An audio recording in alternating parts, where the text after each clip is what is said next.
Assalamualaikum warahmatullahi wabarakatuh. Alhamdulillahirabbil alamin wassalatu wassalamu ala sayyidil awwalin sayyidil akhirin sayyidina Muhammad wa ala alihi wa ashabihi wa li baitihi wa dzurriyyatihi ajma'in. Amma ba'du. Allahumma bika asbahna wa bika amsayna وبك نحيا وبك نموت وإليك النشور. بسم الله الذي لا يضر مع اسمه شيء في الأرض ولا في السماء والسميع العليم. بسم الله الذي لا يضر مع اسمه شيء في الأرض ولا في السماء والسميع العليم. بسم الله الذي لا يضر مع اسمه شيء في الأرض ولا في السماء والسميع العليم. نعوذ بكلمات الله التامات من شر ما خلق. نعوذ بكلمات الله التامات من شر ما خلق. نعوذ بكلمات الله التامات من شر ما خلق. اللهم نسألك خير هذا اليوم خير فيه خير بعده ونعوذ بك من شر هذا اليوم شر ما فيه شر بعده إنك أنت علام الغيوب. Amin ya rabbal alamin. Bapak Ibu, saudara sahabat karena Allah, insyaallah kita masuk ke kajian hikam.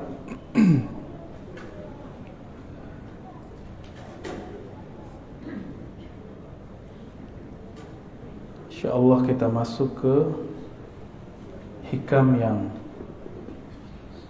48 dan 49 ya. Sedapatnya nanti ya. Mari kita baca surah Al-Fatihah. Semoga Allah membuka pikiran hati kita semua dan memberkahi pengarang kitab ini, Al-Arif Billah Ibn Athaillah As-Sakandari. Al-Fatihah. A'udzubillahi bismillahirrahmanirrahim. Alhamdulillah. إياك نعبد وإياك نستعين غير المغضوب عليهم ولا الضالين. Beliau mengatakan min alamati mautil qalb. Tulisannya jelas ya? Min alamati mautil qalb. Dan ini dia yang saya kasih bintang. Min, di antara alamat, tanda-tanda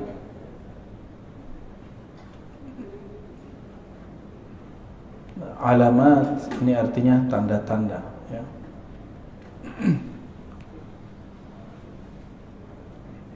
Jadi udah jadi bahasa Indonesia. Kalau dalam bahasa Indonesia alamat tempat, alamat ini nih. Nah, jadi ada dua makna dalam bahasa kita. Alamat dari kata alam. Alam artinya tanda ya. Di antara tanda-tanda mautil qalb, matinya kalbu. Jadi kalau kita ditanya kapankah kita mengetahui kalbu ini mati, kalbu sudah mulai ada indikasi dia bakal mati, jawaban beliau ada dua. Yang pertama, adamul huzni, tidak ada huzn. Masih ingat nama kitab La Tahzan? Ini huzn, kata bendanya huzn. Tidak ada rasa sedih ala ma fataka minal muwafaqat, terhadap taat yang engkau luput mengerjakannya. Ala ma fataka, terhadap yang telah luput darimu minal muwafaqat, daripada ketaatan ya. Muwafaqat artinya ketaatan. Kita enggak tahajud atau enggak sempat witir, tapi enggak ada perasaan sedih, bukan putus asa, sedih, berarti kolbunya ada indikasi mati. Mati separuh lah ya, mati seperempat lah. Ini mulai hati-hati. Apalagi yang disebut muwafaqat. Tahajud itu taatnya badan, taat nafsiyah namanya. Muwafaqat ya, ada yang di badan, ada yang di akal. Kajian-kajian yang bermutu, kuliah-kuliah yang bermanfaat, itu amal juga, taat juga, tapi taat akliyah. kita tidak mengikuti kajian-kajian bermutu, kuliah-kuliah yang bermanfaat, dan tidak merasa menyesal, nggak merasa sedih, berarti akalnya mati, gitu, ya. Malam tadi witir nggak? Witir itu kalau di thariqat saya wajib, bukan fardu, wajib. Jadi saya membedakan fardu dengan wajib. Fardu 5 waktu. Kenapa disebut wajib? Karena Nabi SAW idza tarakahu qadah. Nabi jika meninggalkannya, Nabi mengqadanya. Dan mengqadanya lebih serius daripada salat-salat yang lain. Kalau salat yang lain itu masih ada opsi-opsi dari beliau. Dan wajib ini juga bisa diartikan sesuatu yang didisiplinkan. Jadi Nabi mengqada amal-amal sunnah yang sudah dibiasakan. Zikir pagi petang ketinggalan sama kita, diqada enggak? Nah, zikir pagi petang ini sebenarnya ada tipsnya kalau kita lagi sibuk. Zikir pagi petang itu yang inti adalah subhanallah, alhamdulillah, la ilaha illallah, Allahu akbar, la haula wala quwata illa billah, salawat 100. Semuanya 100. Antum lagi sibuk 10. Sibuk juga, yaudah satu napas deh baca 7 kali, ya. Subhanallah, alhamdulillah, subhanallah. Yang penting ada zikirnya pagi sore, pagi sore, pagi sore. Tapi kita sesibuk apa sih? Kayaknya punya kesibukan apa gitu? Adakah sesuatu yang lebih menyibukkan dari Allah Subhanahu wa Ta'ala? Apakah ada sesuatu yang lebih besar daripada Allah Subhanahu wa Ta'ala? Saya capek, saya nggak sempat witir. Ya salah, ya. Bisa capek-capek untuk dunia tapi tidak mau berlelah payah untuk akhirat. Wajar kalau nanti di akhirat jadi miskin, karena di dunia tidak mau kerja keras untuk akhirat. Orang yang malas-malas waktu mudanya, tuanya gimana? Ya kismin, susah nanti, menyusahkan orang dia nanti. Orang-orang yang tidak belajar di masa mudanya, tuanya dia juga nyusahin orang alim. Tapi orang alim ini senang disusahin. Seperti orang tua senang kalau anaknya manja, selama dia masih sanggup. Tapi apakah itu berlanjut terus? Maka wajar Al-Quran itu enggak bicara ibtaghi minad dunya, ibtaghi dunya, enggak, cari dunia, enggak ada ayatnya. Yang ada cuma ibtaghi fima ataqallahu daral akhirah. Yang kamu cari akhirat, yang kamu berlelah, bersusah payah itu akhirat. Maka temukanlah akhirat kita di dalam pekerjaan. Saya sering menyebutkan, Bapak Ibu, sahabat-sahabat yang masih aktif bekerja, kalau kita bekerja adil kalau pemimpin, amanah jika seorang yang mendapatkan jabatan, tidak korupsi, tanggung jawab, inilah akhiratnya dunia kita. Jadi kalau kita bekerja, temukan akhirat di dalamnya. Ada akhirat di dalam kerja kita.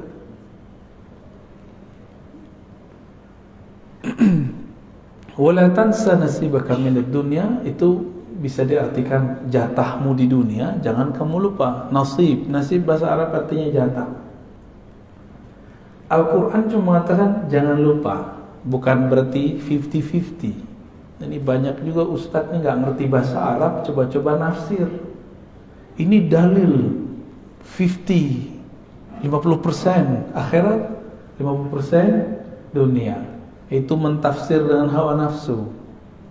Dalam Al-Quran, siapa yang mentafsir birra'yihi falyatabawwa maq'adahu minan nar, yang mentafsir sesuai dengan ra'yunya, hawa nafsunya, maka siap-siap tempat duduknya dari neraka, ya, dari api.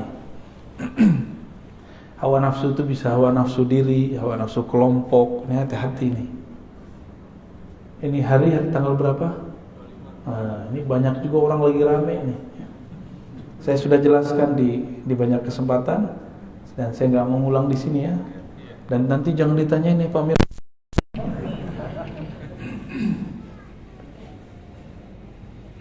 Dan yang kedua, tadi yang pertama, ini dia. Yang kedua, tarkun nadam. Tidak ada meninggalkan nadam. An-nadam artinya penyesalan.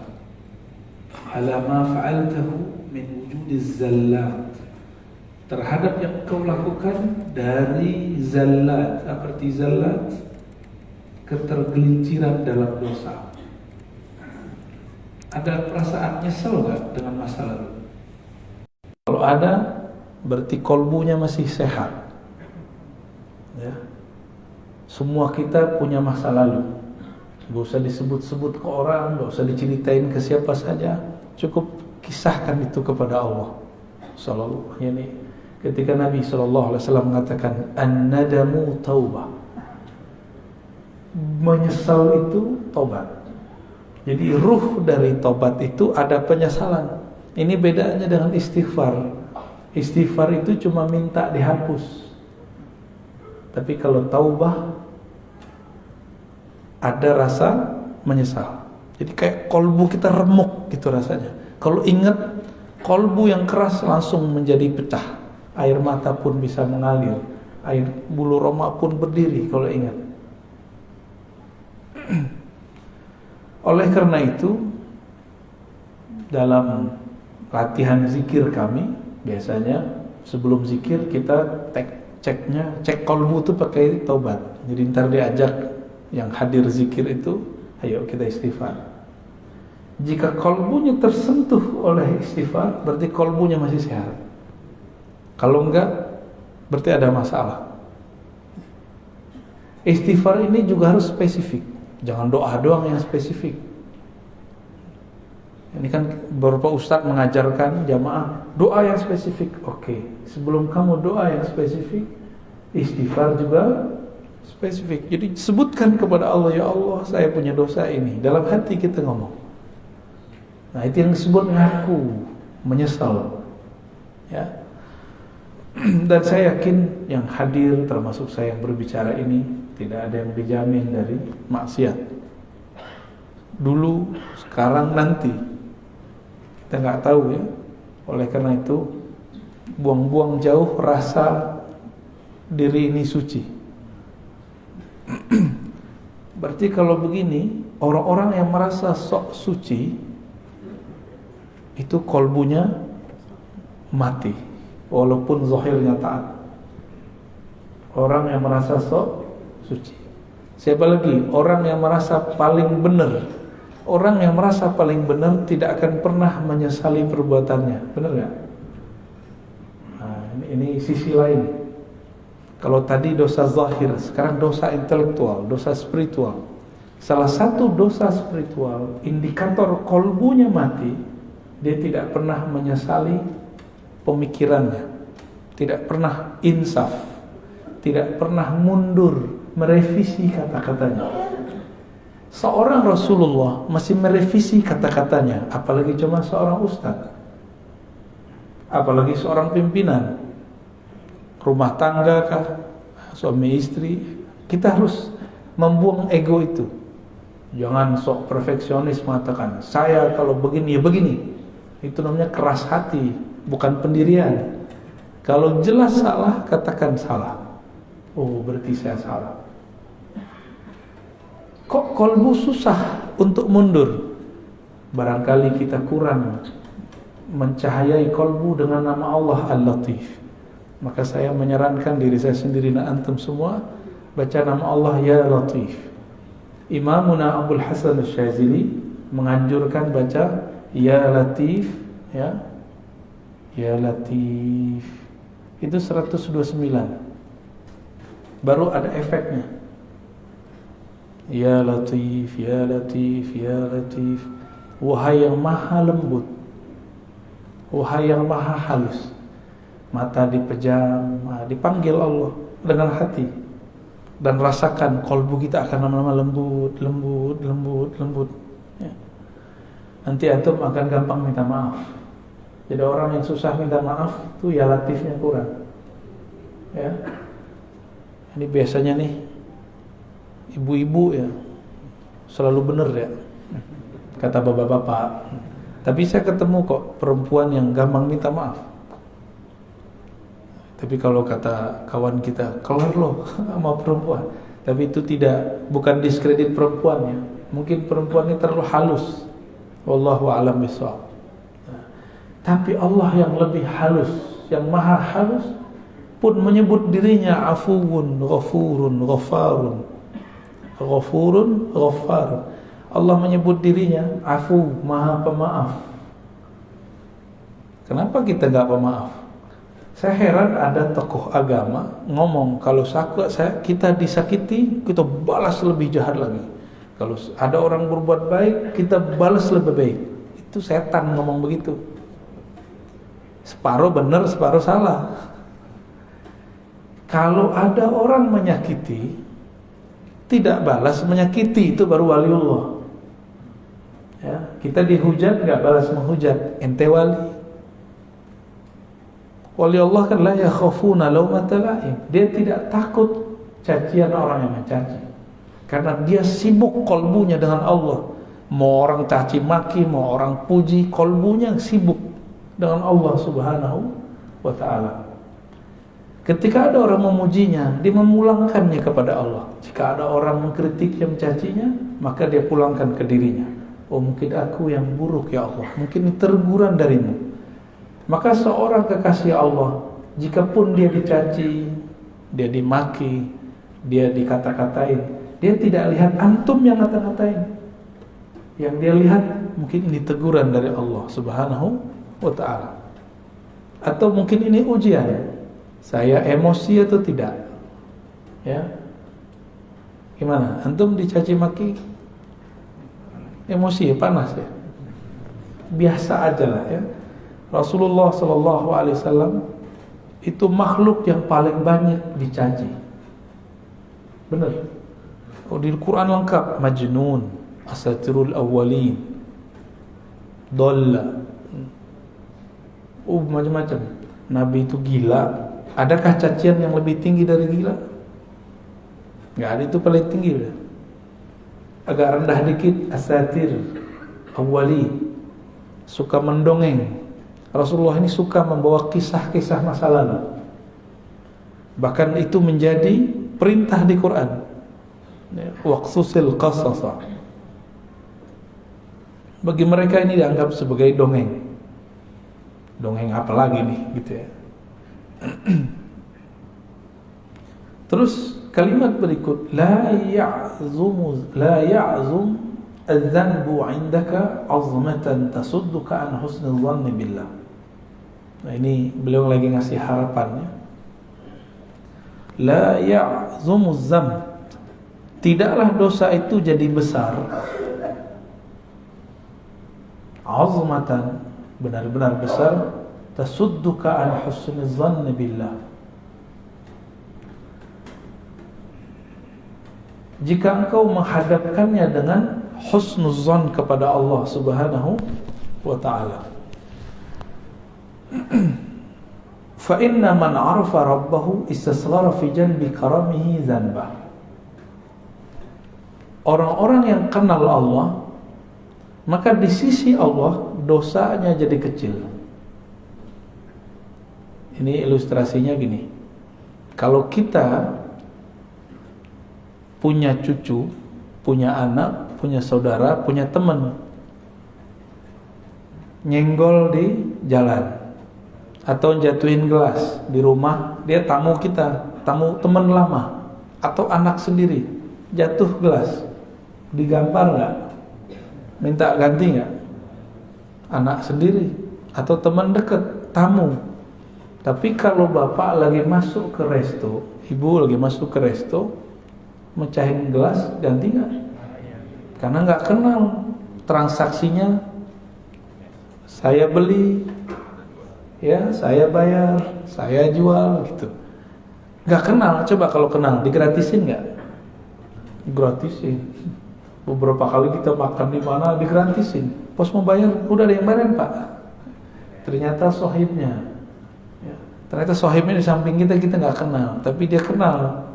kenal sama teman-teman saya, nggak jadi bayar. Enak, tapi jadi nggak enakan. Mau datang lagi, wah nggak bayar nih.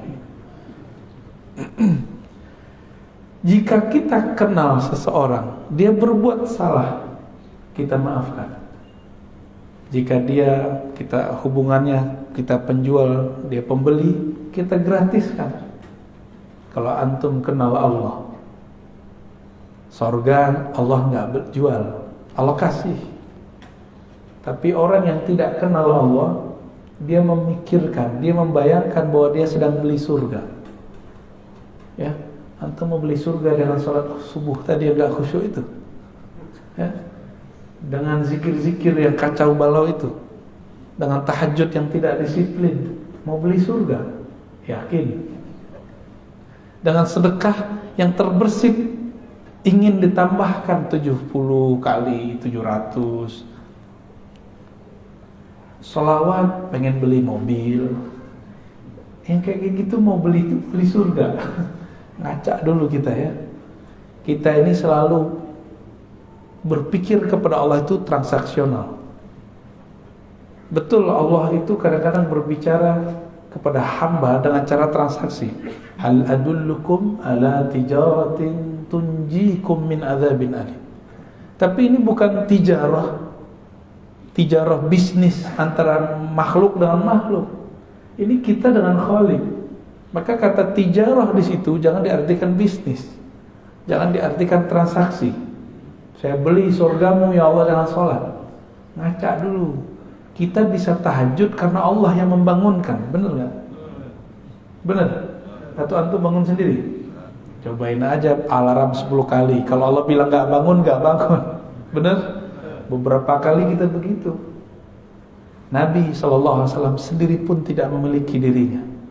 Ketika beliau katakan kepada Bilal, "Hei Bilal, tolong jaga." Bilal mengatakan, "Siap." Karena ini lagi di luar, lagi habis perang. Lupa mengatakan insya Allah. Tertidurlah Nabi dan para sahabat. Bilal tertidur ketika bersandar dengan tongkatnya. Itu Rasulullah aja nggak bisa ngelawan. Nah, ini juga bukan menghibur antum yang tiap hari telat bangun ya. Jangan salah paham. Enak amat. Ini kata kunci. Man arafa rabbahu. Siapa yang kenal Allah, maka istasghara, menjadi kecil di sisi karamih. Ada kata kuncinya, karam, kemuliaan, kemurahannya. Karena Allah ini pemurah, Allah ini kaya, maka kesalahan kita dianggap tidak salah. Tapi kenal dulu. Ada orang gak percaya kalau kita ingat Allah, Allah ingat kita. Kalau kita salawat ke Nabi, Nabi kenal kita. Ada yang gak percaya, Pak? Ya, aliran macam apa itu? Kolbunya sejahil apa itu? Nabi mengatakan, "Man shalla alayya sallallahu alaihi asyara marrat." Yang salawat kepadaku sekali, Allah bersalawat kepadanya 10 kali. Orang yang mengucapkan salam kepada Nabi, Nabi mengatakan, "Raddallahu alayya ruhi." Allah kembalikan rohku. Fa'arudda hatta arudda alaihi salam. Lalu aku membalas salamnya. Berarti Nabi kenal gak? Nabi kenal. Dalam hadis yang sahih riwayat Imam Bukhari, ya, bahwa Nabi SAW mengatakan, "Inna a'mal ummati uridat alayya," atau uridat alayya a'mal ummati. Amal umatku ditunjukkan kepadaku. Nabi kenal sama kita. Ada seorang sahabat yang sirru Rasulullah, sirnya Nabi, ketemu dengan sahabat lain. Begitu juga Salman ketemu sahabat yang lain, dan mereka kenal, padahal belum pernah ketemu. Apa kata sahabat nih? "Arafa ruhi ruhak." Rohku kenal rohmu. Jadi sahabat-sahabat udah bicara ilmu roh dulu. Kita yang udah telat ya. Sampai sekarang orang masih bertanya, "Wah, Nabi aja gak dikasih kok tentang ilmu roh." Itu salah tafsir. Yang tidak diberi itu ahli kitab. Coba perhatikan. Yas'alunaka 'anir ruh. Mereka bertanya kepadamu mengenai hakikat alif lam ar-ruh. Ya. Lalu ada lafaznya wa ma utitum minal ilmi illa qalila. Tidaklah kamu diberi. Siapa kamu? Antum itu yang nanya tadi siapa? Ahli kitab Yahudi. Tidaklah kamu wahai Yahudi diberikan ilmu ini kecuali sedikit. Maka sampai hari ini Yahudi pasti mencari orang yang bisa mengurai ilmu ruh. Jika ketemu bukan bagian dari mereka, bunuh, musuhi, serang. Begitu. Diserangnya bagaimana? Oh, sekarang cara mereka menyerang pakai orang dalam. Ustadz lawan ustadz, kiai lawan kiai. Bukan wali lawan wali, Pak. Wali setan lawan wali Allah ya. Ya. Kalau wali Allah nggak mungkin perang dengan sesama wali Allah. Sayyidina Umar dilaporkan oleh orang bahwa ada sahabat Rasulullah Ahlul Badar mabuk-mabuk. Udah dijilid itu dipukul. Terus orang ini mengatakan, yang lapor, wahai Umar, ya Amirul Mukminin, laknat saja dia. Kata Umar, ente boleh hukum dia secara fisik, tapi tidak boleh melaknatnya. Fa innahu yuhibbullaha wa rasulah. Dia sangat cinta kepada Allah dan Rasulnya. Jadi Umar membedakan hukum zahir dengan hukum batin. Hukum zahirnya kalau dia salah dihukum, diiqab, kena sanksi. Tapi batinnya kita nggak boleh main. Batinnya urusan dia. Umar ngerti apa kata Umar. Hati dia cinta kepada Allah dan Rasulnya. Yang ngelaporin ini yang masalah nih, hatinya nggak hidup ya. Fa inna man arafa rabbahu, ya. Siapa yang kenal Allah, istasghara, maka di sisi Allah menjadi kecillah zanbah, dosa-dosanya. Maka ada ungkapan dalam sebuah riwayat, man nazarallahu ilaih lam yu'azibhu abadan. Siapa yang Allah pandang dia sekali saja dengan rahmatnya, maka Allah tidak akan menyiksanya selama-lamanya.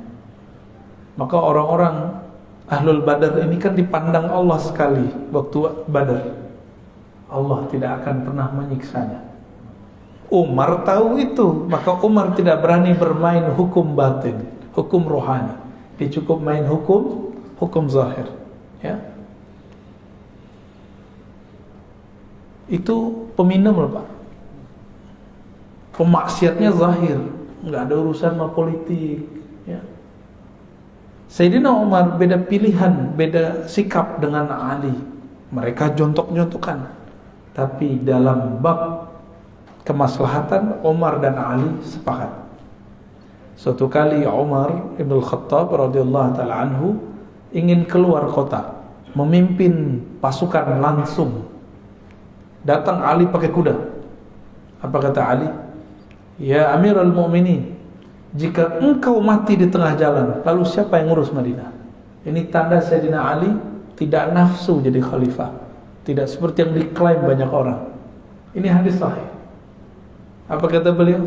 Jika kamu nanti perang dan engkau mati di tengah jalan, engkau mati di medan juang, lalu yang ngurus kami siapa? Kami masih butuh engkau, wahai Umar. Kira-kira begitu.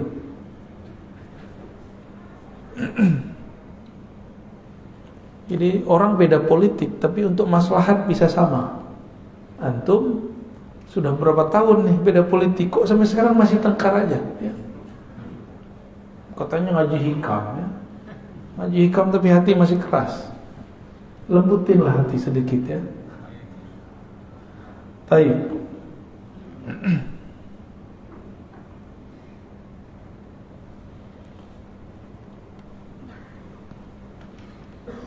Nomor 50.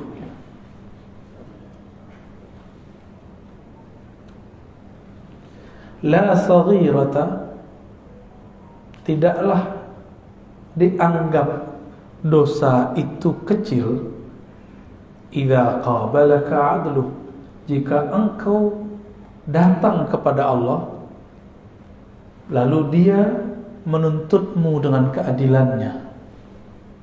Jadi jangan pernah minta keadilan Allah. Ini kayaknya ada yang minta keadilan Allah ya. Ada yang berani minta keadilan Allah? La saghirata, tidak disebut dosa kecil jika Allah menanggapimu dengan keadilannya. Jadi jangan pernah mengatakan Allah nggak adil nih. Jangan pernah ngomong gitu. Kok kita yang kena corona? Kok zaman kita yang kena corona? Gitu. Jangan ngomong gitu ya. Orang yang berbicara seperti itu berarti nggak kenal Allah. Bahwa Allah itu sudah banyak memberi rahmat untuk kita. Allah itu sudah banyak maafin kita loh Pak. Di zaman dulu satu dosa itu langsung diikop. Sekarang udah berapa kali dosa kita lakukan Allah nggak langsung ikop. Maka ini Allah kasih kesempatan supaya tidak mengulang kembali. Kalaupun terulang balik aja lagi ya. Jangan kemudian putus asa. Nggak ada kata putus asa kepada Allah. Ini dia adil. Oleh karena itu Imam Abul Hasan Al-Asy'ari mengatakan, mintalah rahmatnya, jangan engkau pernah minta keadilannya. Minta rahmat Allah maksudnya gini, saya dengan sholat saya tadi, saya gak yakin Pak bisa masuk surga. Kalau Allah nih hitung-hitungan adil dengan kita, Allah akan bilang, kamu sholat aja gak khusyuk, terus minta surga. Dibuang Pak. Pasti dibuang. Kemarin makan minum, baca doa gak? Beneran? Lupa kan? Di awal sama di akhir. Itu aja lupa. Allah itu pengen selalu diingat. Inilah sisi yang kita sebut feminimnya Allah. Allah itu maha feminin. Bukan seperti ya, inilah Allah titipkan kepada perempuan. Perempuan kalau kekasihnya tidak ingat dia ngambek gitu. Maka Allah mengatakan ghayur, aku pecemburu yang sangat cemburu. Jadi jangan coba-coba minta Allah pakai keadilannya, tapi mintalah Allah dengan kemurahannya. Wala kabirata, tidak disebut kabir dosa besar, kabirah. Jadi orang Arab itu kalau nyebut dosa itu cukup sebutkan kata besar lalu tambahin ta marbutah. Indikasinya negatif. Yang besar, apa yang besar? Sesuatu yang negatif. Tidak disebut dosa besar jika dia menerimamu dengan fadluh, kemurahannya, dengan anugerahnya. Seorang ayah, ibu melihat anaknya yang salah, itu pakai keadilan atau pakai kemurahan? Jadi kemurahan hati orang tua, maka dia kemudian memaafkan itu anak. Jika seorang ayah kepada anak-anaknya seperti itu, apalagi Allah kepada hambanya. Allah itu lebih sayang kepada kita daripada orang tua. Ya. Sama orang tua sayang-sayang, tapi tengkarnya selalu. Ya. La saghirata ila qabadaka adluh. Tidak disebut dosa kecil jika Allah menerimamu dengan keadilan. Tidak disebut dosa besar jika Allah menerimamu dengan kemurahan. Ya. Maka kita selalu mengatakan Allahumma inna nas'aluka rahmatak. Ya Allah, kami minta kemurahan rahmatmu. Jangan katakan ya Allah inna nas'aluka adlah. Kalau Allah mau mengasih keadilan, maka semua manusia berhak disiksa kecuali para nabi. Hanya para nabi lah yang betul-betul adil, dan para wali. Tapi para aulia pun mengatakan kami ini pendosa. Nabi pun mengatakan kami ini pendosa. Seorang nabi mengatakan tidaklah masuk surga seseorang kamu kecuali dengan rahmatnya, bukan dengan keadilannya. Kalau dengan keadilan ditimbang dulu amalnya. Nah, ini rahasia sebenarnya. Kalau Allah ingin memasukkan seseorang dalam surga dengan keadilannya, maka Allah akan menimbang dengan detail, dengan rigid. Tapi kalau Allah sudah ingin memasukkan seseorang ke dalam surga, maka orang itu ditimbang, dihisab tidak rigid. Ini yang disebut dalam hadis. Wa yuhasabu, dalam Quran juga ada, wa yuhasabu hisaban yasira. Maka Nabi sampai di ayat itu berdoa, Allahumma hasibna hisaban yasira. Dan di akhirat si hamba dihisab dengan hisab yang yasir, yang ringan, yang mudah. Jadi kalau kita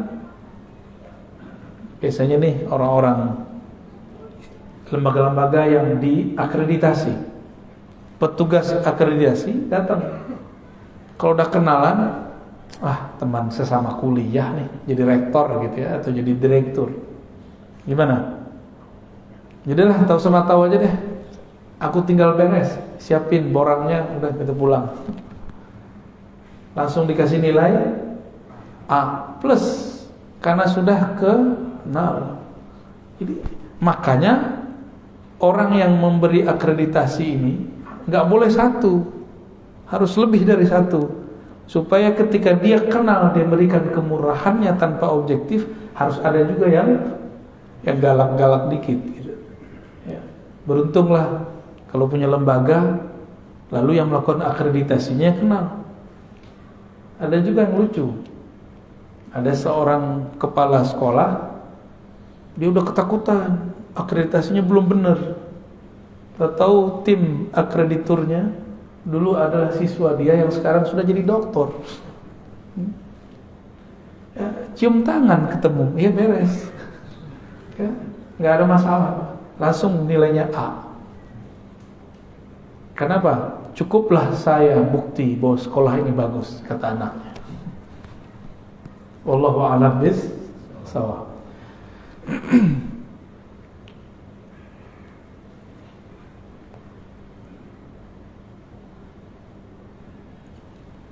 Masih lanjut? Semangat amat ya. Oke, kita lanjut ya, 51. Ini kayaknya hikam terbanyak nih. La amala arja lil qulub min amalin yaghibu anka syuhuduh. Nah, ini kayaknya salah ketik ya. Ini kalau bersanad tahu Pak di mana salahnya. Kalau nggak bersanad nggak tahu. Ini kelirunya di sini. Lil qabul. Ini bahasa Arabnya lil qabul. Kebalik sama dia ya. Tidak adalah amalan yang diharapkan untuk lebih diterima. Qabul. Qabul bahasa Arab. Para masyaikh, para habaib kalau penutupan pengajian, penutupan doa, qabul gitu ya. Gabul. Kalau habaib hadrami ngomongnya gabul. Kalau kiai-kiai yang fasih bahasa Arab, qabul. Qabul diterima. Nggak tahu entah cocok logi entah apa, nasinya namanya kebuli. Ya. Sepertinya cocok logi yang cocok ya. Tidak ada amalan yang lebih cepat diterima oleh Allah min amalin, melebihi satu amalan. Amalan yang mana? Yaghibu anka syuhudu.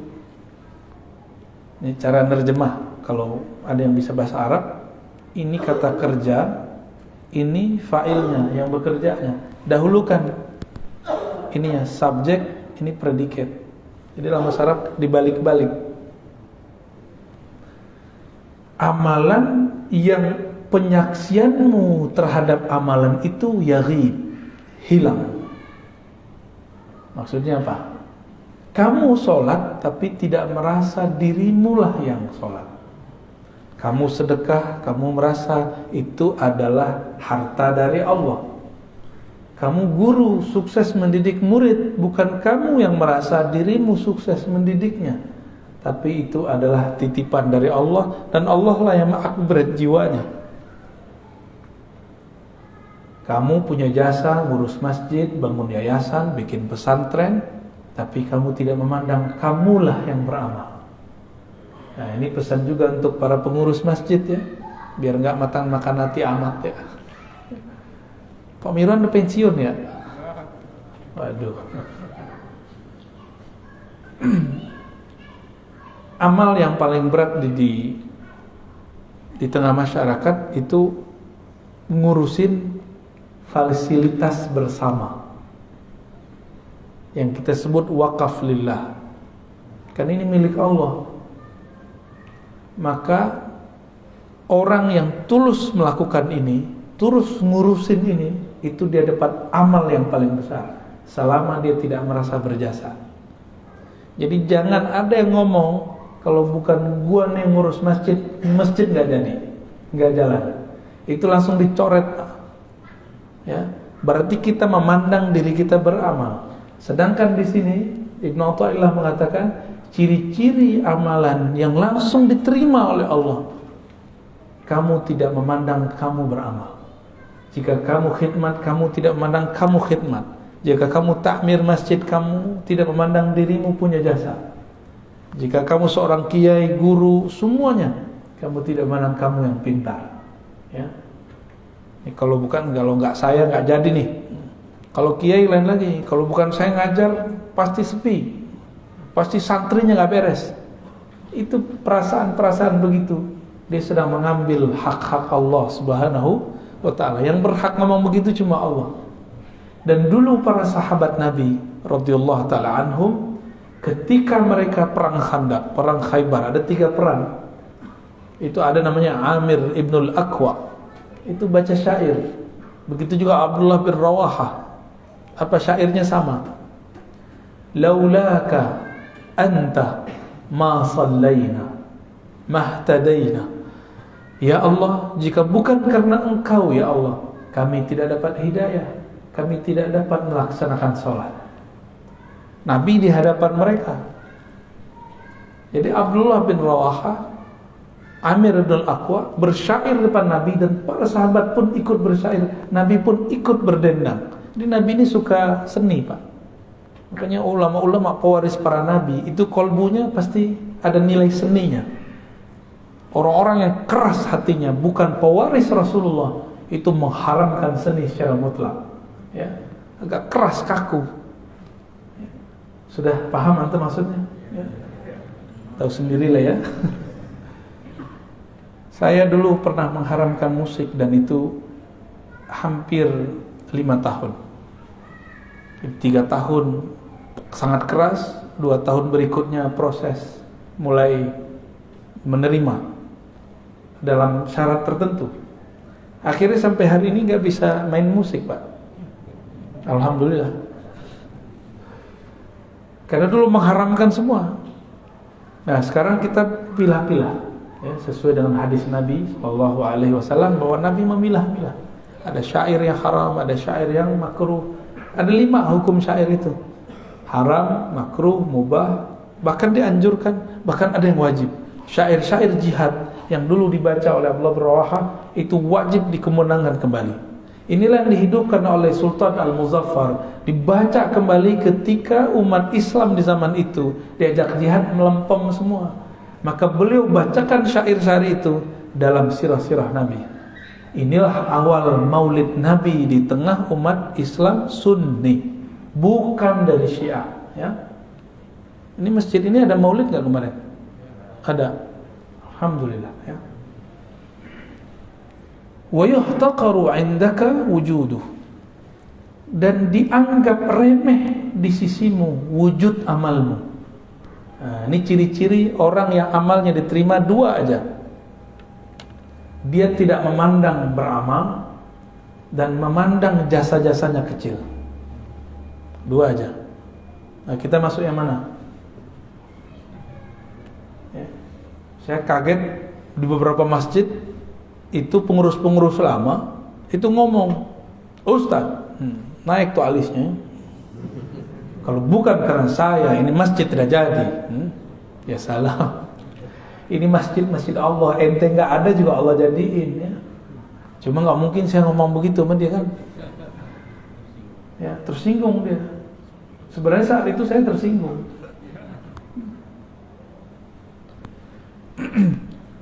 Ini ciri-ciri amal yang qabul ya. Qabul, amal yang diterima. Jangan dibaca kubul ya. Terhilang wawunya. Kubul tempat keluar berat. Nauzubillah, jangan salah baca ya. Inilah yang disebut dalam ilmu ma'rifatullah fana fillah. Yang orang sering nyebut fillah, benar ya? Gaya kayak ngerti aja ya. Sering nyebut begini ya? Fillah, lillah, billah. Kalau nggak ngerti gue jangan baca lah, malu gitu. Ya. Lillah aja gampang. Fillah jangan sebut. Fillah ini berat. Fillah itu dalilnya wa man jahada fina lanahdiyannahum subulana. Siapa yang mujahadah fina di dalam kami, itu maksudnya apa tuh? Dalam cinta kepada kami, menghilangkan dirinya dalam diri kami, menghilangkan sama basarnya dalam sama basar kami, menghilangkan amalnya dalam amal kami, perbuatannya dalam perbuatan kami. Allah masih nyebut kami loh di situ. Lanahdiyannahum subulana. Kami baru tunjukkan jalan-jalan, banyak jalan bukan satu, menuju kami. Ya, kalau syariat jalannya satu, tapi kalau jalan rohani, kalau sudah dibuka jalannya banyak. Itu sebabnya banyak thariqat. Kalau mazhab cuma 4 mazhab, syariatnya sama, cuma pemahaman yang beda. Tapi thariqah bisa banyak. Thariqah sufi, thariqah para aulia. Karena dalil tadi, lanahdiyannahum subulana. Ini pakai lam taukid dan nun taukid. Sungguh benar-benar kami akan tunjukkan jalan-jalan kami. Jadi banyak jalan menuju Allah. Siapa yang dia mendapatkan itu? Orang yang lebur, tidak memandang amalnya. Kita menyebutnya fana fillah. Fana, tenggelam, karam dalam Allah. Orang kalau sudah benar cintanya, egonya habis. Ini suami istri, mohon maaf ya yang sudah menikah. Antum belum benar-benar mencintai kekasih kalau masih merasa berjasa. Kalau masih butuh kata-kata terima kasih, walaupun sehari-hari kita harus begitu. Kalau masih belum percaya dengan pasangan kita keluar, mulai ada kekhawatiran, ntar dia digoda ini, ntar dia ngelirik ini, berarti kita nggak ada percaya sama dia. Betul, jangan percaya sama pasangan, percayalah dengan Tuhan dia. Maka kalau pasangan kita keluar, kita katakan, ya Allah, aku titipkan pasanganku kepadamu. Aku titipkan anak-anakku kepadamu. Aku titipkan, begitu. Guru dengan murid sama. Guru capek kalau semua urusan murid diurus sama dia. Urusan dunia akhiratnya lelah. Maka seorang guru nggak boleh juga jumawa, ya, nggak boleh juga merasa sok berjasa. Dia cukup katakan, ya Allah, hanya Engkau yang urus mereka. Bapak ini kan banyak pengalaman rohaninya, juga banyak bebal rohaninya ya. Itu kalau satu-satu saya harus dengerin curhatnya, telinga saya hilang sebelah kali Pak ya. Nggak mungkin. Maka Bapak curhatlah kepada Allah. Saya pun mendoakan semoga kita diterima oleh Allah Subhanahu wa ta'ala. Udah syuruk Pak. Jadi ciri-ciri amal diterima apa? Jadi ilmu tasawuf, ilmu mengetahui amal diterima apa enggak. Nanti antum coba lihat. Barusan subuh merasa soleh enggak? Merasa dapat pahala dunia dan seisinya enggak dengan sholat sunat tadi? Aneh enggak yakin. Orang takbir aja enggak jelas. Takbir aja ngantuk-ngantuk. Ya. Baru ingatnya pas assalamualaikum. Baru ngeh gitu. Jadi gerakan itu cuma karena sudah biasa. Jadi kayak orang silat, kalau sudah mulai takbir ngikutin aja. begitu kita tidak kuat menahan gejolak pikiran itu kemana-mana, tanda bahwa kita ini tidak bisa menguasai diri sendiri. Terus antum menguasai orang lain, ya.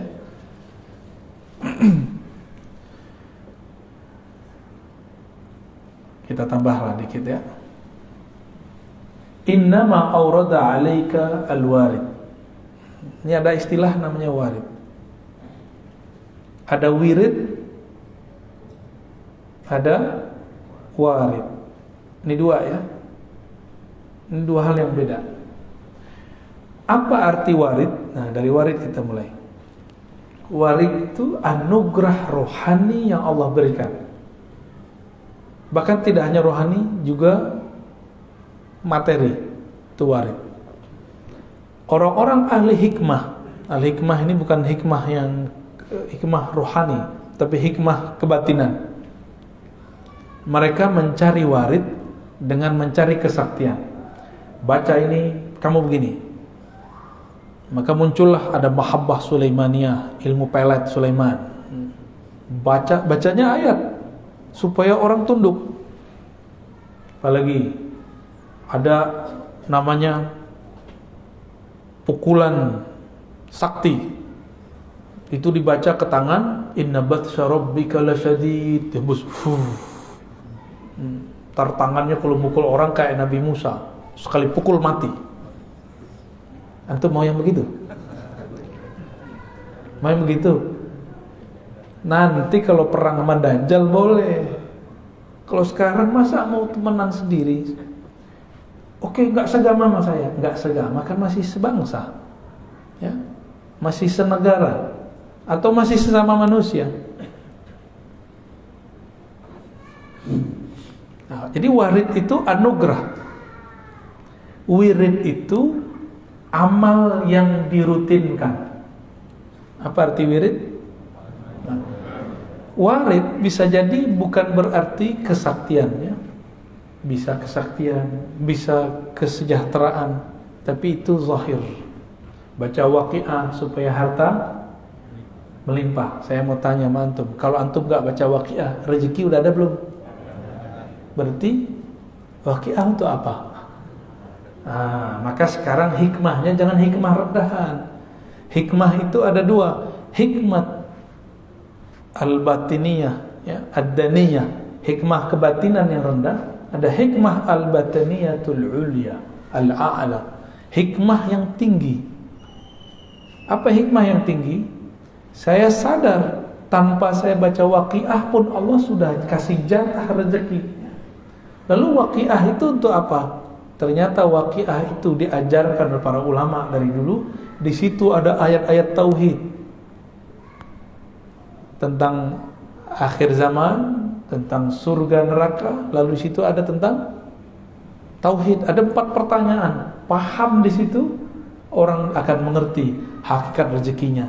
Di situlah baru rezeki terasa lancar. Itu rahasia al-Waqiah, ya. Ya, arti wirid apa arti wirid tadi? Amalan yang sudah dirutinkan, diulang-ulang, ya. Orang awam berpikir saya beramal lalu saya diberi anugerah. Tapi orang yang kenal Allah berpikir anugerah itu turun sehingga saya dapat beramal. Beda? Karena ada anugerah nikmat batin dari Allah, nikmat Islam, iman, ihsan, kita bisa bangun dan kita bisa ngaji pada pagi ini. Benar? Jadi antum bisa bangun pagi ini itu karena 3 nikmat tadi, Islam, iman, ihsan. Kalau nggak ada nikmat ihsan nggak akan tahan, ya. Bangun jam berapa tadi Pak? Ada yang jam 2, ada jam 3, ya. Yang ini tadi tuh ngantuk-ngantuk gitu. Jam 1 dia bangun tadi. Mau nemenin saya jam 1 dia bangun. Paling jauh nih Pak, nggak tahu. Antum ada yang lebih jauh nggak? Bekasi. Hah? Bekasinya nggak tahu, ujung kali ya. Jadi kita diberikan nikmat. Dengan nikmat itu kita bisa taat. Ini rumus orang arif billah, orang kenal Allah. Tapi kalau orang jahil billah, dia taat, merasa taat, lalu dengan taat itu dia merasa dapat nikmat. Ini kalau saya nggak sholawat nih, masjid nggak rame. Ada yang ngomong gitu nggak? Hah? Ini pesantren kalau saya nggak baca Quran nih nggak ada cahayanya. Cahaya itu turun dahulu ke dalam hatimu, baru kamu bisa baca Quran. Jangan dibalik. Karena nur itu jatuh ke dalam kolbumu, barulah kamu bisa bangun di pagi ini. Baru bisa kemudian mendengarkan taklim. Kira-kira seperti itu ya. Jadi jangan GR. Nah, maka dikatakan di sini, innama aurada alaikal warid.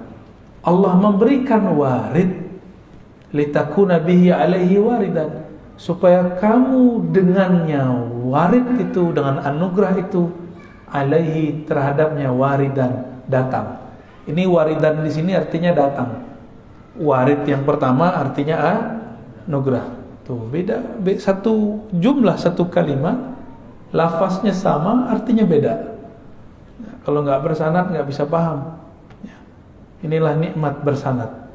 Kita bisa memahami sesuatu tanpa perlu keliru ya. Jadi warid yang pertama anugerah rohani. Warid yang kedua, kamu datang kepada Allah SWT. Nah, tadi saya mengatakan apa? Karena nur itu turun kepada kita, kita bisa sholat tahajud. Bukan karena kita tahajud kita dapat nur, gitu ya. Nur apa yang ada di kolbu? Ternyata disebutkan di dalam surat At-Taghabun. Siapa yang percaya kepadanya, may yu'min billah, percaya aja sama Allah, Allah akan bimbing kolbunya. Bimbingan kalau nggak pakai cahaya nggak bisa ya. Allah kasih nur. Coba Bapak Ibu, kalau nggak ada cahaya bisa lihat nggak? Nah, cahaya batin itulah anugerah hidayah dari Allah Subhanahu wa Ta'ala. Inilah nikmat yang mesti kita syukuri. Ini terakhir ya.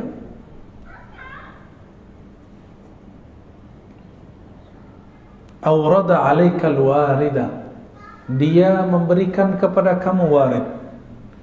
Liyatasallamaka min yadil aghyar, agar engkau selamat daripada gangguan selainnya. Aghyar. Waliharriraka min rikil athar, lalu membebaskan kamu, memerdekakan kamu dari penjara tawanan athar, alam semesta. Maksudnya gini, Allah itu berikan kamu anugerah rohani supaya tidak bergantung kepada guru, supaya nggak bergantung kepada obat, makanan. Kita tetap berguru, kita tetap minum obat, tapi yang kita minta kepada Allah hidayah. Ketika minum obat, gantungnya ke Allah. Apa yang kita gantungkan? Aku meminta kesembuhan darimu ya Allah.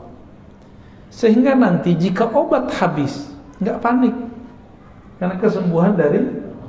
Sehingga jika guru mati wafat, innalillahi wa inna ilaihi rajiun, nggak goyang ya. Maka saya mengajak kepada para guru, para kiai, para mursyid, para murabbi, jangan buat murid-murid itu bergantung kepada kita. Jangan buat murid-murid bergantung kepada sosok kita, tapi buatlah murid terlatih dengan amal-amal, amal fikriyah, amal fikrah, amal qalbiyah, amal qalbu, lalu amal badaniyah, amal badan. Syukur-syukur jika ada amal ruhiyah, ma'rifatullah. Jadi jangan bergantung kepada kiai, kepada guru manusia. Jangankan guru, Rasulullah pun wafat. Benar, Rasulullah sudah wafat kan? Hanya Nabi Isa, Nabi Khidir, Nabi Ilyas yang masih hidup. Nabi Khalid itu dikubur, dia pesan. Nabi Khalid bin Sinan, ada Nabi Khalid bin Sinan, beliau pesan kepada kaumnya, jika aku dikubur, tolong nanti digali lagi. Setelah kalian gali, aku akan hidup kembali. Jadi Nabi Khalid itu belum mati, Pak. Maka sekarang di alam barzakh, Nabi Khalid itu masih aktif. Ya. Begitu imam-imam kita menjelaskan, Ibn Arabi dan imam-imam yang lain. Nabi Khalid bin Sinan. Jadi masih ada nabi di alam. Nah, itulah yang diungkap dulu oleh Allah yarham Al-Habib. Siapa yang baru meninggal itu, yang majzub juga, Ja'far Al-Kaf ya. Antum percaya atau tidak, dia mengislamkan orang di dalam kubur. Itu ilmu asrarnya Sayyidina Khalid alaihi salam. Jadi kalau nggak lapor ke Sayyidina Khalid, nggak punya koneksi rohani kepada beliau, nggak akan bisa mengislamkan orang dalam kubur. Sulit dibayangkan pakai akal, karena ini bukan wilayah akal, ini wilayah rohani. Jadi jangan usah dipikirin ya. Banyak orang mikirin, akhirnya mereka nggak percaya dengan kajian kita. Apa kata mereka? Belum dengar utuh. Ar-Razi ini mempercayai ada orang gila jadi wali. Ya salam ya. Kapan kita bilang orang gila jadi wali? Pernah nggak antum dengar saya mengatakan orang gila jadi wali? Ada nggak? Jangan-jangan yang bilang dia gila tuh gila ya. Nggak ada kita pernah mengatakan itu. Kita mengatakan ada kekasih Allah, kalbunya bercahaya dengan cinta Allah, ketutuplah akalnya. Orang-orang melihat dia gila, dia bukanlah gila. Lalu siapa yang tahu dia bukan gila? Sesama wali, sesama kekasih-kekasih Allah atau murid-muridnya wali. Itu udah Allah yang atur ini, ya. Habib Ja'far masih ingat nggak? Kalau baca Fatihah nggak jelas, Al-Fatihah itu orang kalau nggak ngerti, Pak. Ya, masa walinya aswaja begini, ya. Nah, kira-kira begitu. Jadi semua yang kita lihat zahirnya belum tentu seperti yang terlihat. Banyak kok yang kelihatan baik, batinnya rusak. Banyak yang kelihatannya rusak, ternyata batinnya bagus. Mulailah semenjak hari ini, pagi ini, melatih sir rahasia di kalbu ini, memandang orang dengan kebaikan. Ya, untuk ada intel di sekitar kita, itu kita baik-baik aja sama mereka. Ya.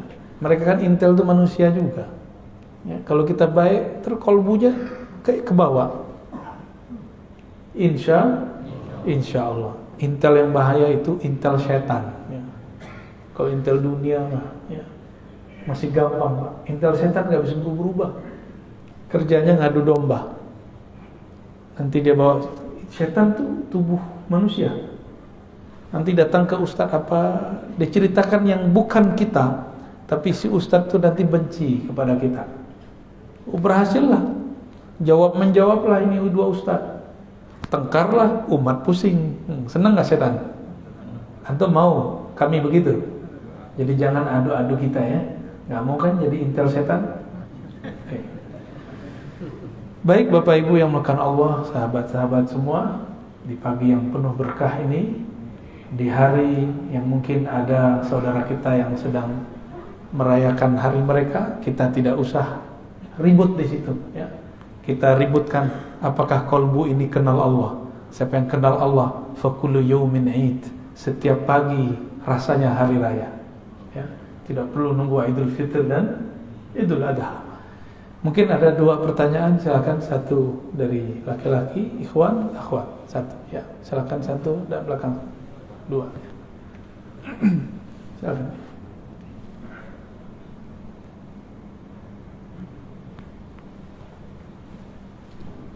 Assalamualaikum warahmatullahi wabarakatuh. Assalamualaikum. Ini yang terakhir tadi menarik sekali Ustaz, bahwa mengislamkan seseorang dari kubur. Sementara kita tahu bahwa seseorang setelah meninggal itu putus, kecuali ada tiga. Adalah amal yang mengalir, kemudian anak yang mendoakan, kemudian ilmu. Kemudian bagaimana caranya kita bisa mengislamkan seseorang dalam kubur? Baik, Bapak masih pakai pikiran, Pak, pakai akal.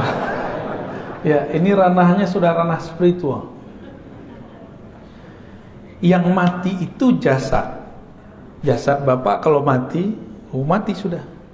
Tapi Bapak tunggu nanti. Kalau jasad ini mati, ruh Bapak masih hidup. Dan itu bisa koneksi sama saya, bisa koneksi sama orang. Kalau orangnya dia wali Allah, Bapak datang ke dia, dia ngerti. Datang nih yang nanya dulu nih. Karena ruh mengenal ruh, kolbu mengenal kolbu, akal mengenal akal. Contoh gampangnya gini, Bapak pintar bahasa Inggris. Ada orang ngomong bahasa Inggris. Ini British nih. Ini Britishnya gaya-gayaan nih. Ini American nih. Ini gaya-gaya English jiran nih ya. Singapura. Kan unik-unik tuh ya. Ada juga ala Hong Kong kan. Ada yang Filipina juga. Wah, sama, kami bahasa Arab juga sama. Orang kalau dengar ini Arab gontor nih. Ya. Dengar lagi. Wah, ini Arab Jawa nih ya. Alhamdulillah. Ada lagi orang Sumatera. Bismillahirrahmanirrahim. Rahmah, rohnya jadi ra semua, Pak. Wah, orang Sumatera nih. Tuh orangnya tuh. Kalau baca Assalamualaikum dengerin deh, Pak, lucu, Pak. Assalamualaikum warahmatullahi wabarakatuh. Kita jadi ngerti karena sering dengar. Orang-orang yang ahli rohani, mereka sudah terlatih rohaninya. Meskipun tubuh ini sudah hancur, dia masih hidup. Dan ahli-ahli rohani ini sebelum meninggal, dia sudah meninggal duluan. Ini yang disebut mati sebelum. Makanya Sayyidina Umar diberi gelar oleh Nabi Muhaddatsun, orang yang diajak Allah bicara. Jangankan cuma ruh, Allah aja bicara sama dia. Makanya ada 3 hukum dalam Al-Quran, itu lewat kalam Umar. Hukum jilbab salah satunya. Dulu istri Nabi gak pakai jilbab, gak ada. Rambut terbuka. Karena dulu yang pakai hijab itu adalah ahli kitab. Walaupun sekarang gereja-gereja sinagog udah nggak pakai hijab kecuali beberapa ortodoks, ya masih pakai hijab. Jadi kalau ada nih orang gereja, orang ortodoks menggunakan jilbab, bukan berarti mereka memalsukan agamanya supaya orang Betawi ikut mereka gitu, bukan ya? Karena ada tuh gereja gereja Betawi. Emang ada dalam ajaran mereka, Pak.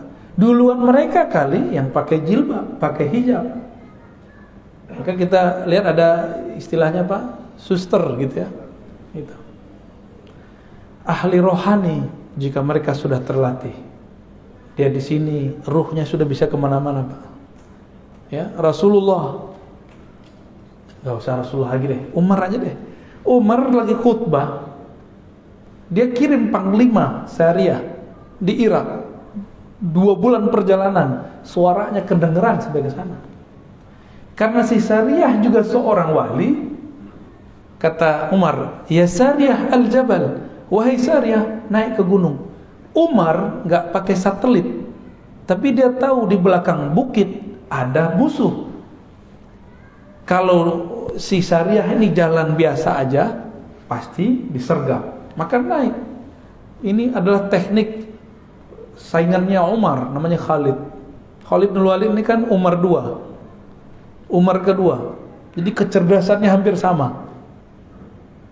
Khalid bin Walid untuk mengalahkan umat Islam waktu perang Uhud pakai teknik itu, naik ke atas. Maka Umar mengatakan, ya Sariyah al-Jabal, kedengeran, Pak. Itu telinga ini mungkin gak dengar. Orang di sudut sana, saya udah gak denger ngomong apa. Tapi Bapak berbersih di hati, sampai ke hati saya. Kalau hati saya benar. Ya, kalau hati saya benar, Pak.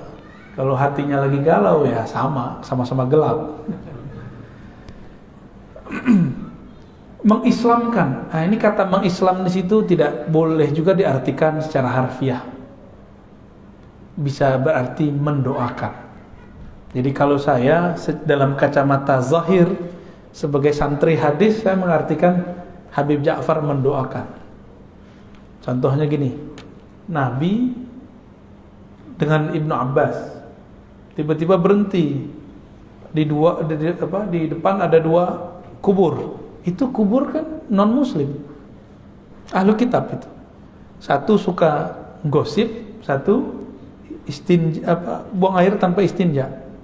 Nabi kemudian menancapkan 2 pelepah untuk meringankan. Nah, ini kata kunci. Jadi siksaan terhadap orang kafir pun bisa diringankan. Itu dalilnya, Pak. Kan nggak disebutkan di hadis itu kalau mereka muslim. Nggak disebutkan. Itu kalau versi saya ahli kitab. Berarti non muslim, benar nggak? Orang nggak percaya kepada Rasulullah SAW, Nabi kasih. Mungkin ada riwayat versi lain yang menyebutkan mereka muslim, tapi saya tidak yakin, ya. Nah, jadi maksudnya seperti itu, Pak. Kalau Bapak susah memikirkannya, kita kurangin maknanya dikit. Ya, itu namanya mazhab ta'wil. Silakan di belakang ada yang nanya. Bantu panitia. Akhwatnya.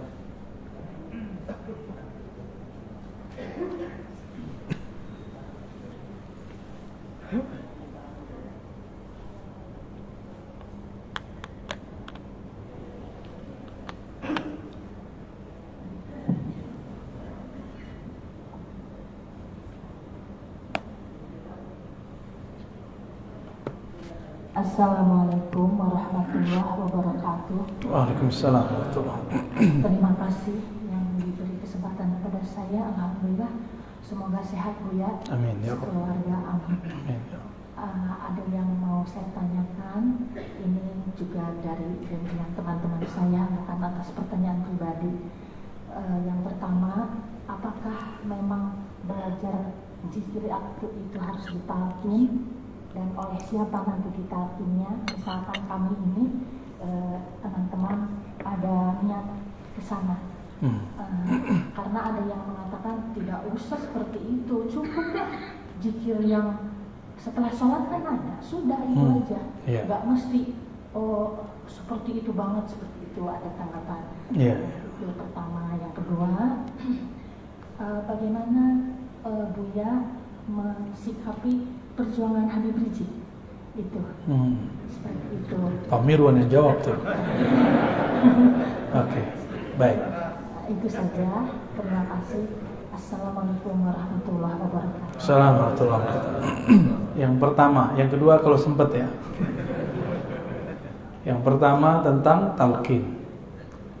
Nggak usah lah gitu-gitu amat. Nah, itu karena dia belum tahu rahasia talqin. Ya. Kalau kita mau tanya masalah zikir, jangan dengerin komentar orang awam atau ustadz yang awam dalam zikir. Ustadz ini kan juga ada spesialisasinya. Ada yang spesial sholawat, ada maulidan mulu, talqin nggak pernah. Ada yang cuma bid'ahin talqin mulu sama sholawat, itu ada juga. Yang ngerti talqin orang bersanad, karena talqin itu ada sanadnya kepada Rasulullah Sallallahu Alaihi Wasallam. Dalil talqin di Quran ada. Fa'lam annahu la ilaha illallah. Itu dalil talqin. Apa arti talqin? Memberi bimbingan, memberi pengajaran kepada orang mengenai hakikat la ilaha. Talqin ini ada dua, talqin ilmu, talqin zikir. Quran ada namanya metode talqin. Benar. Jadi sebenarnya kita sudah dapat talqin Quran. Kalau nggak ditalqinkan Quran oleh guru, kita nggak akan bisa baca Quran. Jadi Bapak Ibu ini dari dulu bisa baca Quran karena ditalqinkan. Talqin itu beliau baca, kita ikut. Abatasa, kita ulang. Abatasa, itu talqin baca Quran, talqin ilmu. Ya, atau nggak usah belajar ya. Yaudah di rumah aja baca Iqra sendiri di rumah ya, baca Quran sendiri di rumah. Nah, jadi orang-orang komentar begini dia nggak ngerti apa yang sedang dia komentari. Saya udah sering menyampaikan ini, tolong diingat-ingat. Wala taqfu ma laysa laka bihi ilm, surat Al-Isra. Jangan kamu komentar, jangan berpendirian terhadap hal-hal yang kamu tidak mengerti. Ilmu itu pengetahuannya sudah jelas, ujung pangkalnya dalilnya apa. Kalau tidak katakan, oh saya nggak mengerti talqin apa, gitu aja. Ya. Yang kedua, di dalam hadis ada hadis Muslim, Nabi mengatakan laqinu mautakum la ilaha illallah. Talqinkan mauta. Apa arti mauta? 3 maknanya. Orang yang akan mati, yang sedang mati, yang sudah mati. Yang ngomong Imam Ibn Rif'ah, diulang oleh Imam Nawawi, diulang oleh Imam Subki, diulang oleh imam setelah mereka. Ada 3 makna ya. Apa aja? Ini bakal mati nggak? Berarti wajib talqin. Yang kedua, sedang. Yang ketiga, ya, dalam riwayat Imam Ibnu Abi Syaibah, Nabi ditanya, bagaimana untuk orang hidup wahai Rasulullah? Nabi mengatakan, lebih baik. Jadi mending kita dapat talqin masa hidup daripada dapat talqin nanti waktu sakarat. Siapa tahu nggak bisa dengar. Udah pernah lihat orang sakarat belum? Dia nggak bisa dengar. Dia melihat tapi bukan kita. Dia ngelihat nggak tahu kemana ngelihat. Dia ngambil nafas tapi nafasnya sudah tersengal-sengal. Apalagi dalilnya? Dalilnya banyak. Ada di riwayat Imam Ahmad, Imam Tabarani, bahwa Nabi SAW mentalkin Ubadah bin Samit, mentalkin Sayyidina Ali, mentalkin sekelompok sahabat. Ada talqin jama'i, berjamaah. Ada talqin furada ya, sendiri-sendiri. Gak tahu nih ahwalnya datang kapan nih saya mentalkin di sini. Tapi beberapa kawan sudah ya. Karena mereka mau ngikutin baca ya Hayyu ya Qayyum setiap hari dengan jumlah yang sudah saya sebutkan ya. Mungkin pada iri kali ya. Waktu saya ke Martapura langsung talqin. Antum jangan iri, itu muridnya Abah Guru Sekumpul. Itu mereka tidak pernah meninggalkan maulid setiap pekan. Sholawat terus, nggak pernah sepi dari sholawat. Itu orang-orang Banjar. Mereka datang dari berbagai provinsi. Itu saya talqin di tengah hutan, Pak. Itu bukan tengah kota itu. Itu wilayah dulu sempat konflik. Itu kan gunung emas itu. Ditutup oleh pemerintahnya, dijadiin tempat zikir. Canggih nggak tuh? Tadinya orang pada eksploitasi alam. Ngapain mereka di situ? Tambang. Kalau tanah udah ditambang, hancur nggak? Bapak pergi ke Bangka. Itu tambang-tambang pribadi. Kalau kita naik, udah kayak orang Kudisan itu pulau. Ya mohon maaf orang Bangka ya. Itu harus dibenerin tuh. Gimana cara benerinnya saya nggak tahu. Ditutup. Nah kemarin kita buat zikir. Saya tadinya nggak tahu, tapi ketika datang, kok udaranya enak. Masih banyak kunang-kunang. Tahu kunang-kunang?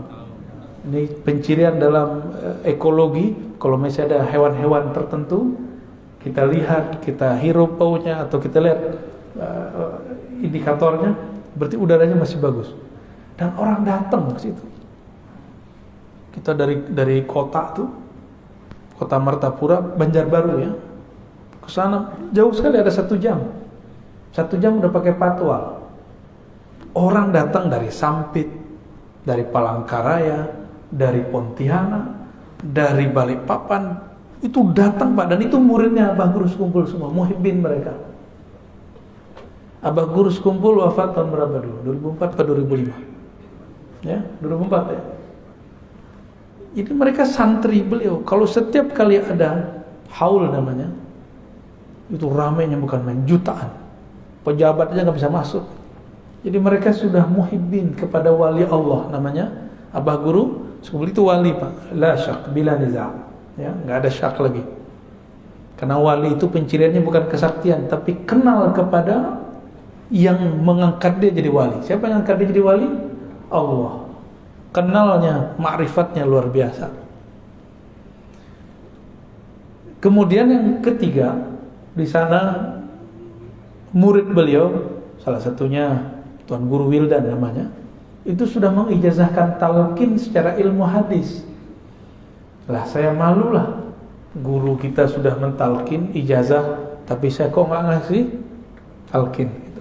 Antum doa aja lah ya, yang banyak. Semoga nanti ane mau talqin di sini ya. Insyaallah sekali sebulan kalau umur kita panjang, kita nanti akan ada masa kita talqin zikir di sini. Ya. Tahu kenapa saya belum talqin juga? Karena masih ada sir yang masih belum terima. Masih ada mikir. Kayak tadi, ya zikir-zikir aja kayak habis sholat gitu. Dia lupa, dia zikir ba'da sholat itu juga ditalkinkan oleh imam. Itu talkin tuh, imam mengatakan astagfirullah, astagfirullah. Itu talkin itu Pak. Cuma talkin am, bukan talkin khas. Talkin yang dimaksud talkin khas, walaupun berjamaah. Ini berjamaah nih, tapi tekniknya khusus. Kalau am, imamnya baca sendiri, kita ngikut. Kalau khas, dibimbing kata per kata, lafaz per lafaz. Insya Allah, ya doa aja lah. Kalau nggak sempat ya semoga husnul khatimah semua. Bagaimana dengan Al-Habib Rizik Syihab? Antum sudah tahu mauqif pendirian saya. Saya mencintai semua Habib. Semua Habib saya cinta. Mau Habib alim, Habib jahil, saya cinta. Mau Habib berpolitik, Habib tidak berpolitik, saya cinta karena dia zuriat Rasulullah sallallahu alaihi wasallam. Tapi saya punya pendirian. Saya juga ngaji, mereka juga ngaji. Mungkin kami beda guru. Dalam beberapa mazhab pemikiran mungkin kami berbeda dengan Habib. Boleh enggak? Habib sama Habib juga beda. Habib Quraisy beda dengan Habib Rizik. Yang Habib yang sering isi di sini, Habib Jindan beda dengan Habib Rizik. Maka pro kepada salah satunya bukan berarti pro kepada kebenaran. Itu mahabbah antum aja. Senangnya pergerakan yang mana? Saya terbebas, terlepas dari semua pendirian keagamaan atau politik mereka. Saya cuma mengatakan ana uhibbukum ayyuhal habaib. Aku cinta kepada kalian semua. Karena Nabi SAW mengatakan ahibbu ahla baiti hubban li. Cintailah ahlu baitku karena engkau cinta kepadaku. Karena saya memandang nasabnya Habib Rizik, nasabnya Habib Jindan, semuanya zuriat Rasul. Di darah mereka ada darah suci Rasulullah SAW. Karena hormat kepada darah mereka, nasab mereka, maka kita cinta kepada mereka. Tapi tolong bedakan cinta dengan fikrah. Ya, kita doakan semoga Habib-Habib kita dijaga oleh Allah. Dalam perbedaan mereka, dalam perseteruan mereka, semoga Allah tetap merahmati kita semua. Negeri ini kalau nggak ada habaib, nggak ada Islam. Itu Wali Songo, semuanya yang masih diperdebatkan ini Sunan Kalijaga. Apakah beliau zuriat atau tidak? Ya. Semuanya zuriat Rasulullah Sallallahu Alaihi Wasallam. Paling ada Prof. Slamet Mulyana dulu klaim itu keturunan Cina. Kalaupun dia campuran, tapi nasab ayahnya zuriat Rasulullah. Sunan Gunung Jati, namanya apa? Asy-Syarif pakai alif lam. Asy-Syarif Hidayatullah. Kenapa disebut Sunan Hidayat Jati? Ini Jati orang Cirebon. Jati, Jati, Zati. Sunan yang mabuk dalam ma'rifat zat Allah. Maka nama beliau Sunan Hidayat. Hidayat zat Allah. Itu maksudnya. Itu bukan cocok logi Pak. Beliau nggak pernah nanam pohon jati, nggak ada. Salah paham itu. Ya. Nama asli beliau Asy-Syarif Hidayatullah. Asy-Syarif keturunan Hasan. Ada Syekh Jumadil Kubra, ada Maulana Malik Ibrahim, ada Maulana Ibrahim As-Samarkandi. Itu Ibrahim aja ada dua. Di Tuban itu ada namanya Maulana Ibrahim As-Samarkandi. Hampir semua kiai-kiai tua di Jawa keturunan beliau. Makanya Gus itu tadi bukan Gus itu Sayyid aslinya. Raden itu artinya Sayyid. Dan ternyata Paku Buwono ke ke-9 ke berapa? Itu masih zuriat. Dan di Solo juga ada perkawinan campuran antara sultan-sultan dengan ya mungkin istri-istrinya saya nggak tahu. Karena ketemu wajah mereka, saya bilang, ente Habib Sayyid, enggak, aneh keturunan Solo gitu. Aneh keturunan ini segala macam. Dan kita cinta mereka semua. Di Pontianak ada kesultanan ya, Al-Qadri. Itu zuriat Rasulullah. Sampai ke Ambon, baik Ambon Selatan, Ambon yang sekarang ataupun Halmahera, itu zuriat Rasulullah sallallahu alaihi wasallam. Itu mau kemana? Yang bikin kesultanan dulu di negeri ini, Kesultanan Banten, Sultan Hasanuddin, itu zuriat Syarif Hidayatullah. Ya, mau apa lagi? Semuanya masih zuriat. Jadi kalau kita ini kurang ajar sama mereka, takutnya Rasulullah murka sama kita. Dan yang paling berat, bahwa nasab Nabi ini adalah pencirian Imam Mahdi. Maka ciri-ciri pengikut Dajjal di akhir zaman ini tidak percaya Habib, bahwa mereka keturunan Rasulullah sallallahu alaihi wasallam, ya. Maka antum yang cinta dengan Habib Rizik, saya juga cinta Habib Rizik. Antum yang cinta Habib Jindan, saya juga cinta Habib Jindan. Apalagi guru-guru mereka, Al-Habib Omar, ya. Ada di Jawa Timur Habib Taufik. Tapi saya juga cinta dengan Habib Quraisy Shihab, ya. Terus tiba-tiba orang kayak antum yang nggak kuliah S1, S2, S3 tafsir seperti beliau berani mengomentari tafsirnya. Ngaca dulu. Yang paling lucu LC baru S1 berani komentarin Profesor Doktor. Pak Quraisy Shihab itu S1, S2, S3-nya tafsir. Penafsiran dia yang sekarang itu hasil dia ngaji di Al-Azhar. Jika berbeda, cukup katakan, oh saya kurang cenderung kepada tafsir Pak Quraisy, saya senangnya tafsir fulan, gak apa-apa. Tapi jangan menghujat, sok-sok pinter, ya. Nanti dihisap semua loh, hati-hati. Dulu saya begitu, Pak. Dulu saya termasuk yang menghina Quraisy Shihab.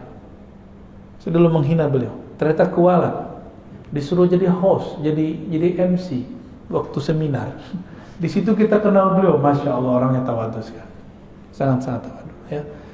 Negeri ini dibangun dulu beberapa persennya oleh zuriat Rasulullah SAW. Maka kalau sekarang mereka berbeda, ya karena memang dari dulu mereka berbeda. Kita doakan Habib Rizik, semoga Allah jaga dia. Semoga beliau segera keluar.